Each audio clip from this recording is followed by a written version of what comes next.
Boa noite, pessoal. Hoje, então, na disciplina de Epidemiologia e Nutricional, nós iniciamos a unidade 2, né, a seção 2.1, que vai abordar sobre a epidemiologia e a nutrição no Brasil, e a seção 2.1 vai tratar especificamente da transição epidemiológica e demográfica.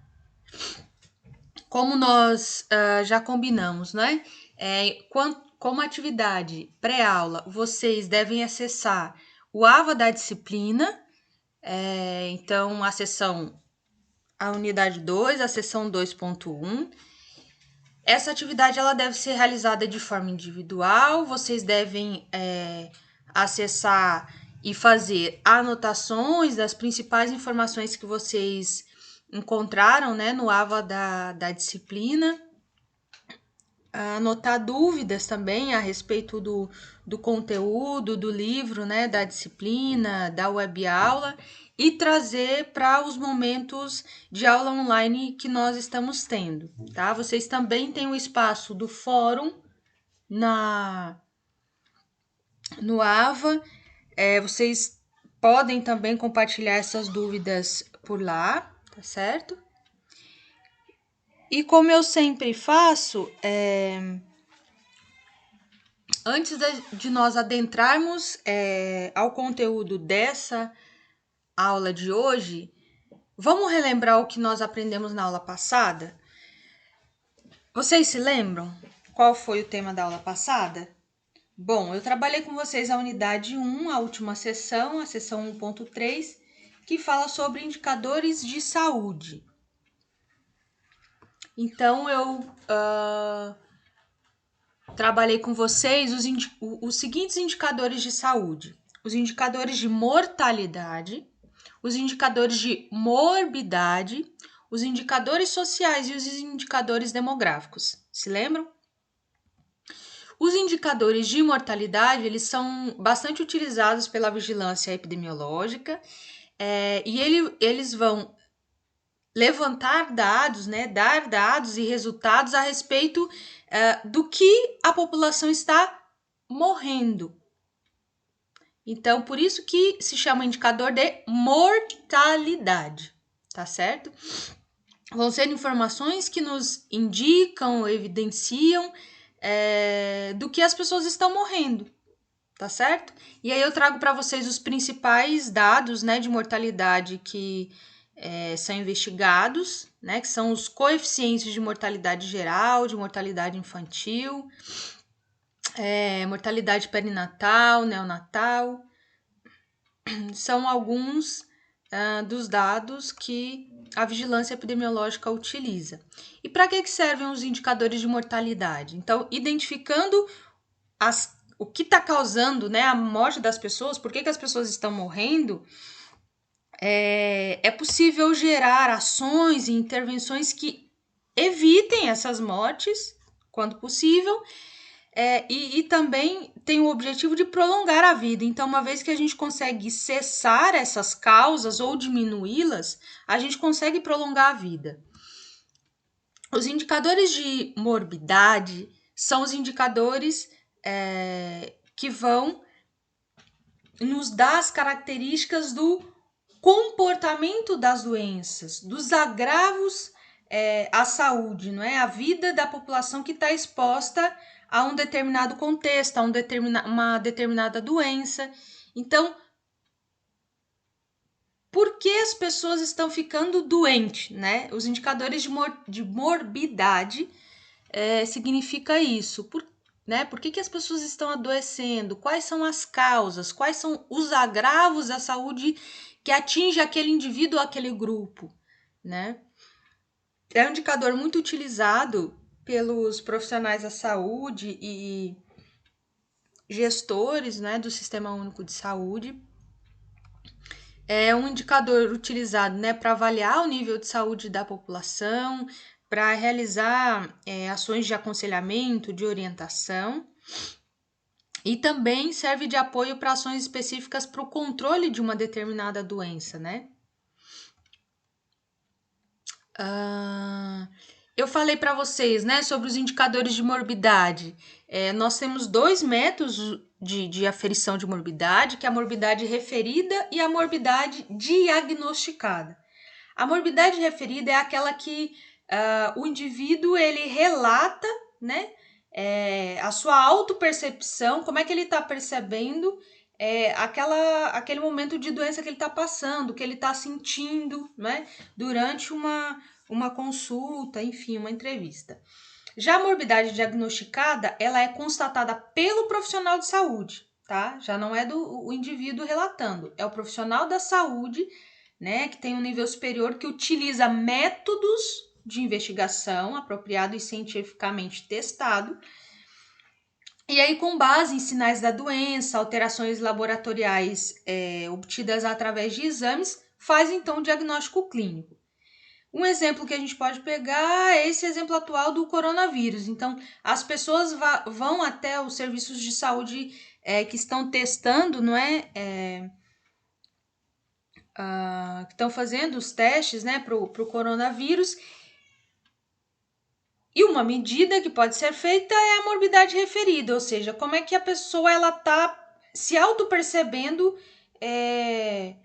naquele momento, né? O que ela tá sentindo, então a pessoa relata o que ela tá sentindo, se é febre, se é dor de cabeça, como o que ela passou nos últimos dias ou 24 horas, enfim, isso é a morbidade referida, ou seja, a pessoa refere quais são os agravos, o que ela tá sentindo, né? A respeito daquela situação de saúde que ela tá passando. E aí cabe ao profissional de saúde fazer a morbidade diagnosticada, ou seja, será que de fato essa pessoa ela está infectada com coronavírus? Então, utilizando protocolos, né, apropriados e também com base científica, esse profissional ele vai então buscar entender os sinais da doença que aquela pessoa está demonstrando, através de exames, quais foram as alterações laboratoriais que estão mostrando ali nos exames, e então fazer o diagnóstico clínico e de fato dizer se o teste foi positivo ou negativo, tá? Acho que é um exemplo importante que ilustra bem o que é morbidade referida e morbidade diagnosticada. Eu disse para vocês também sobre os indicadores de morbidade, trouxe a questão dos inquéritos, né? Que são muito importantes na área da saúde, porque eles vão, então, mostrar, né, através do estudo das condições de morbidade, de adoecimento da população, quais são as causas específicas, né? Qual é a frequência dos agravos à saúde que tá cometendo aquela população. Os inquéritos podem ser através de entrevistas, por registros ou inquéritos epidemiológicos. Eu trouxe 2 exemplos de inquéritos epidemiológicos, né? Que é o Vigitel, é um estudo realizado por telefone, e o Nutrinet, que é um inquérito que utiliza a internet para investigar, então, as situações de alimentação da população, tá? Então, são inquéritos nutricionais. Para o registro, né,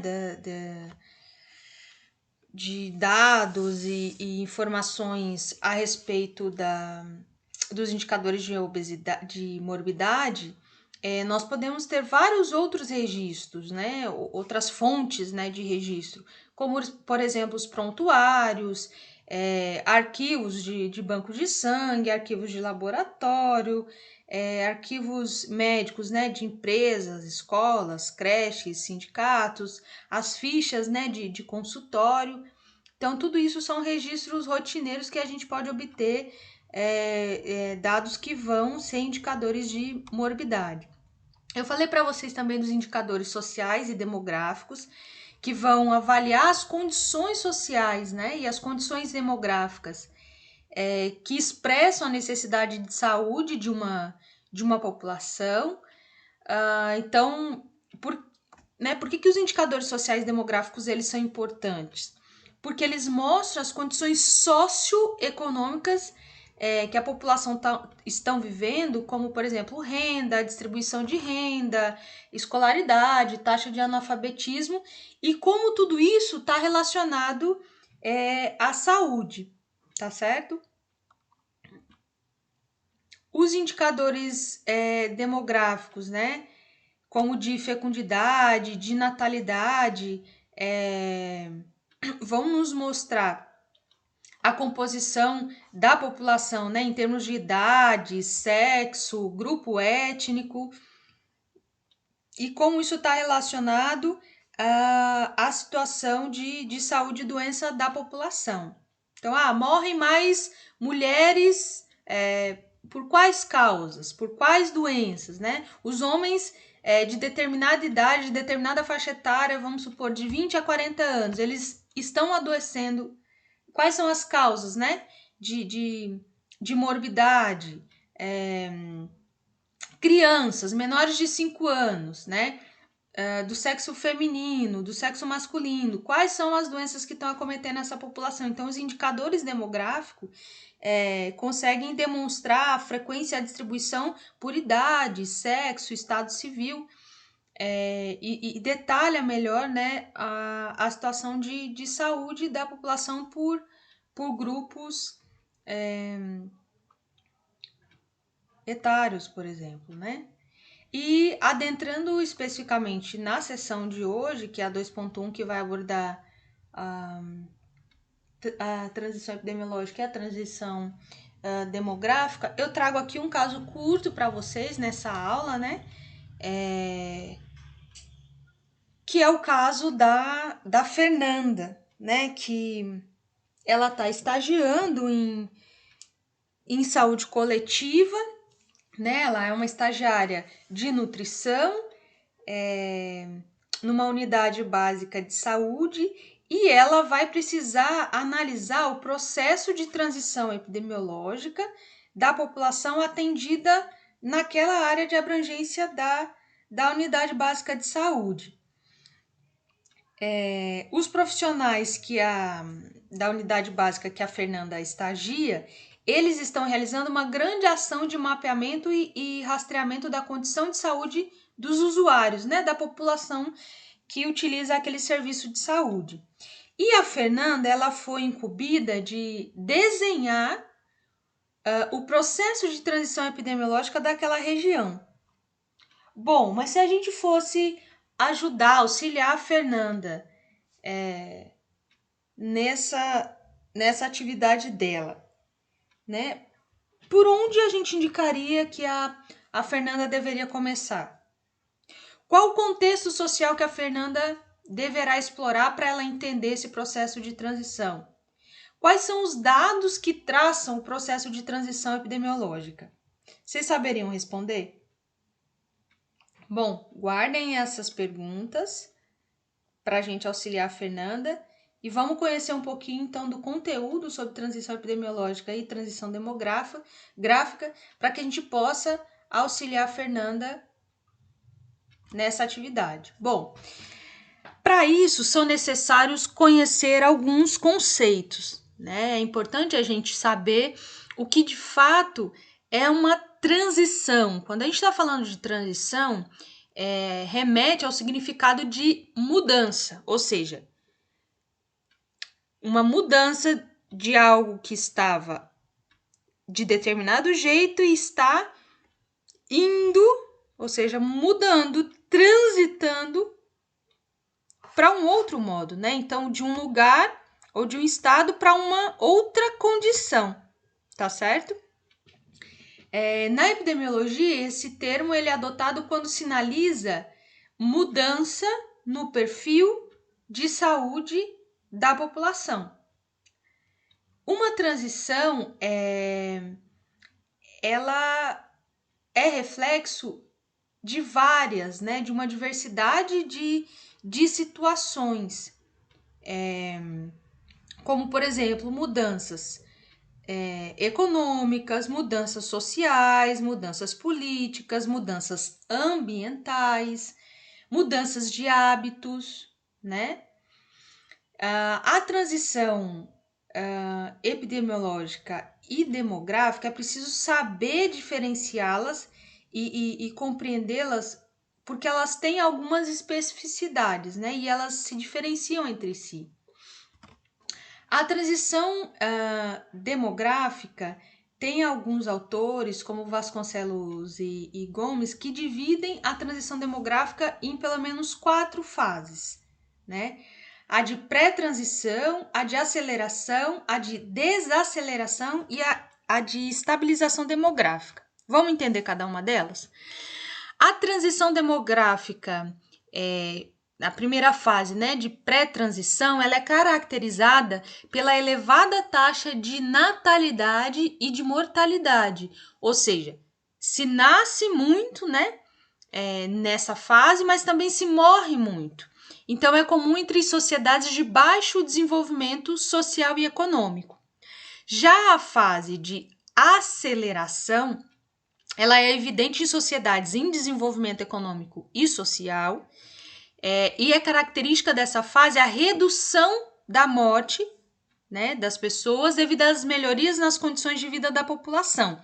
No entanto, nessa fase, o crescimento populacional é justificado pelo aumento da natalidade. Então, ainda se nasce muito e se morre pouco, né? Uma redução da mortalidade. Já na fase de desaceleração, que acontece em sociedades desenvolvidas, há uma redução na taxa de natalidade, então se nasce menos, enquanto a taxa de mortalidade ela também permanece baixa, tá? Na fase de estabilização demográfica, é quando há um equilíbrio entre a taxa de mortalidade e a taxa de natalidade, podendo haver uma redução na população.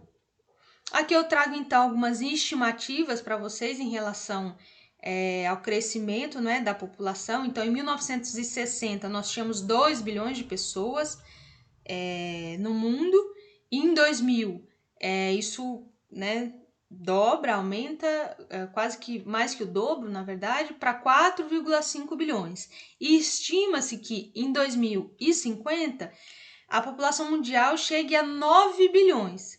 E aí, depois desse período, haja então uma estabilização, um declínio dessa população. Bom, e como é que a gente consegue estimar e ver tudo isso? Por conta dos dados epidemiológicos. Então, a gente vê através de números o quanto há a existência de uma transição demográfica, ou seja, ainda continua nascendo muitas pessoas, porque a população está aumentando, e parece haver uma redução de mortes, não é? Da taxa de mortalidade. A transição demográfica, né, de um modo geral, ela começa com a queda das taxas de mortalidade, então as pessoas passam a morrer menos, e depois de um certo tempo, prossegue com a taxa da natalidade, né, que é resultado de uma queda da fecundidade, ou seja, as pessoas passam a não querer ter tantos filhos como né, na década de 80, por exemplo. Por quê? Se nós olharmos essa pirâmide etária aqui que eu trago para vocês de 4 décadas, né, da década de 80, 90, 2000 e 2010, comparando a da década de 80 e a de 2010, a gente vê uma diminuição da base da pirâmide, tá certo? Aqui, ó, né? Há um achatamento, ou seja, a população, ela tá a taxa de fecundidade e natalidade, ela tá diminuindo e tá aumentando aqui, ó, né? No pico da pirâmide, ela tá alargando, ou seja, a expectativa de vida está aumentando. Então, há um aumento da população maior de 60 anos no Brasil, comparado à década de 80. Então, se nascia muitas pessoas e morria muitas pessoas também, né? Porque a quantidade de pessoas que viviam depois dos 60 anos é muito menor comparado a 2010. E esse processo, né, de transição demográfica está muito ligado ao êxodo rural, né? A população do meio rural ela passa a migrar, né, a habitar os ambientes urbanos, então há uma intensa urbanização, e isso, essa expectativa de vida, ela se dá muito por conta do aumento mesmo da qualidade de vida, das condições de vida da população, acesso a serviços de saúde, o trabalho assalariado, o saneamento básico, isso acaba refletindo na situação de saúde da população. Aqui eu trago outros exemplos, né, de pirâmide etária e a questão da esperança de vida ao nascer, comparando vários países e o mundo.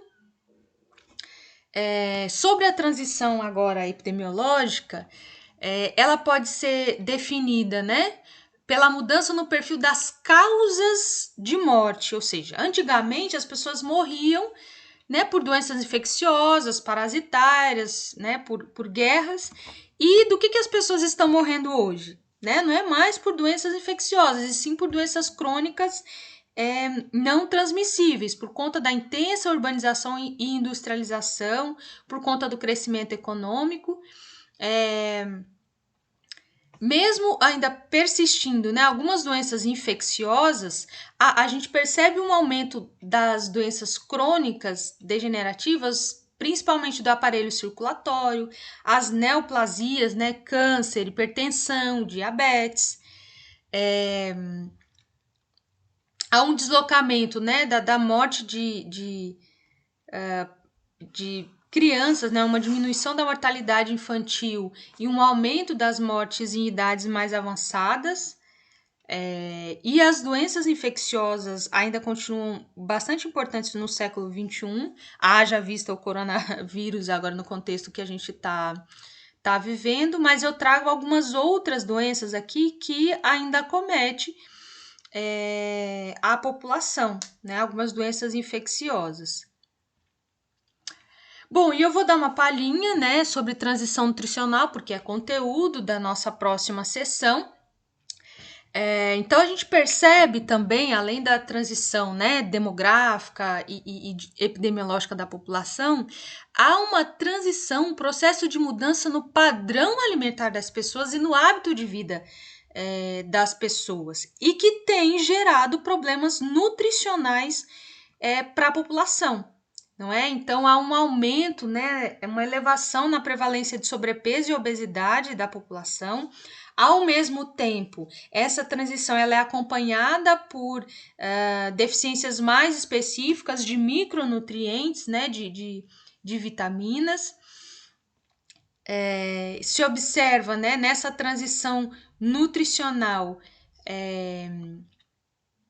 que nos países industrializados, né, as camadas de menor poder aquisitivo, elas consomem, né, muitos alimentos industrializados, e o mesmo acontece no hemisfério norte, com os países em desenvolvimento.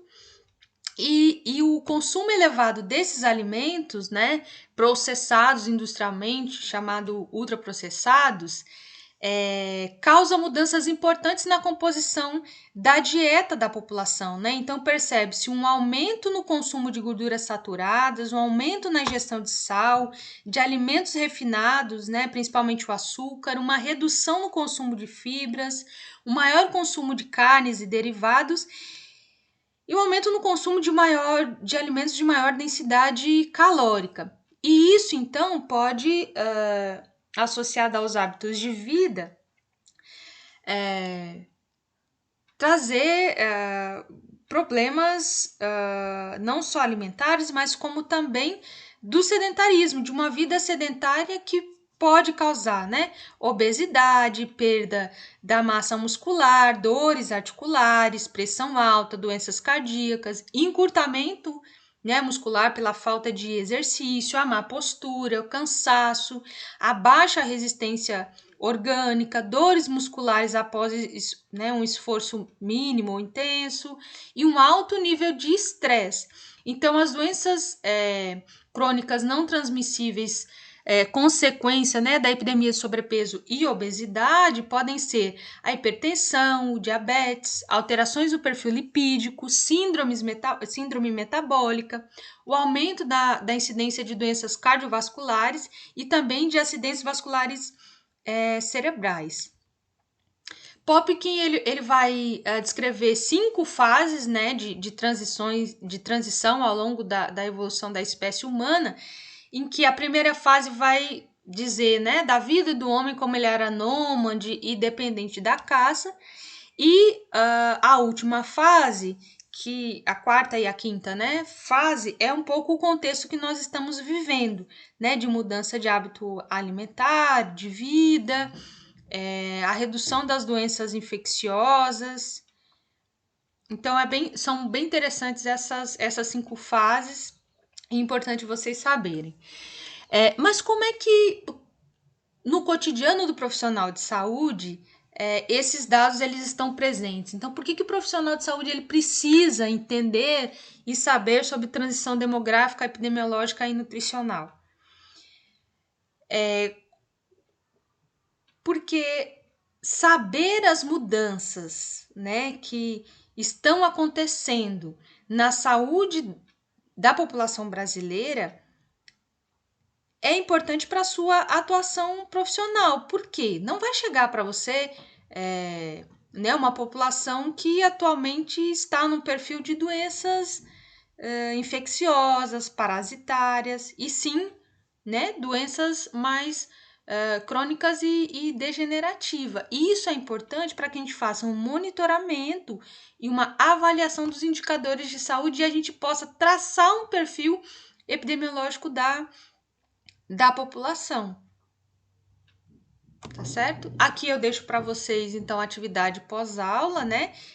Para que vocês acessem a unidade 2, a seção 2.1, leiam o livro, assistam a web aula no AVA e façam as atividades que lá são rotineiras de vocês, né? Que já é costume que vocês façam e realizem após cada aula, tá bom?